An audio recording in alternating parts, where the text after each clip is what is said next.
ஓம் நம நாராயணாய நமக. ஸ்ரீ மகாலட்சுமி நமக. நான் தலவாணிமுத்து ஜோதிடம் சார்பாக ஜோதிடர் ராஜகோபால் அவர்கள் பேசுகிறேன். இன்று விருச்சிக ராசியை பற்றி பேசலாம் என்று இருக்கிறேன். விருச்சிக ராசியானது செவ்வாய் பகவானை ராசி அதிபதியாக கொண்டவர்கள். தன் குடும்பத்தின் மேல் மிகவும் பாசம் கொண்டவர்கள். தன் தாய் தந்தையர்கள் தப்பு செய்தாலும் அதை கண்டு கொள்ளாமல் கண்மூடித்தனமாக அவர்களை ஆதரிப்பார்கள்.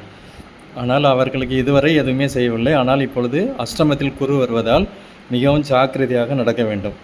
அஷ்டமத்தில் குரு வரும்போது 8ல் குரு அகப்பட்டவனுக்கு அஷ்டமத்தில் குறி என்று சொல்வார்கள்.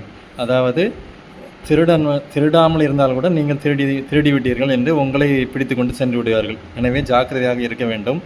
வேலை தொழிலில் மிகுந்த கவனம் செலுத்த வேண்டும். வண்டி வாகனத்தை பார்த்து ஓட்ட வேண்டும். விபத்துகள், நோய், கடன் உங்களை தேடி வரும். கோர்ட்டு கேஸ் என்று நீங்கள் அலைய நேரிடும்.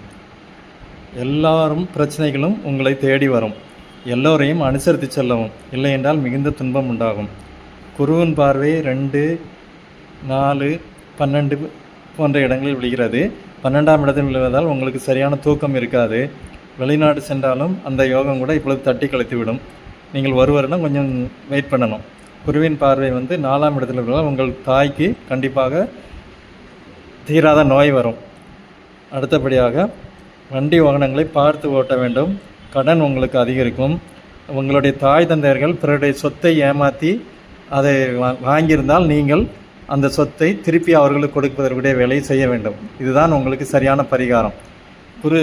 மற்றும் திருச்செந்தூர் முருகனை போய் தரிசிக்கலாம். அல்லது வைத்தீஸ்வரன் கோயில் சென்று சிவனையும் தட்சிணாமூர்த்தியையும் வழிபடுங்கள். உங்களுடைய துன்பமெல்லாம் தீரும். என்னுடைய சேனலை சப்ஸ்கிரைப் பண்ணுங்கள். நன்றி, வணக்கம்.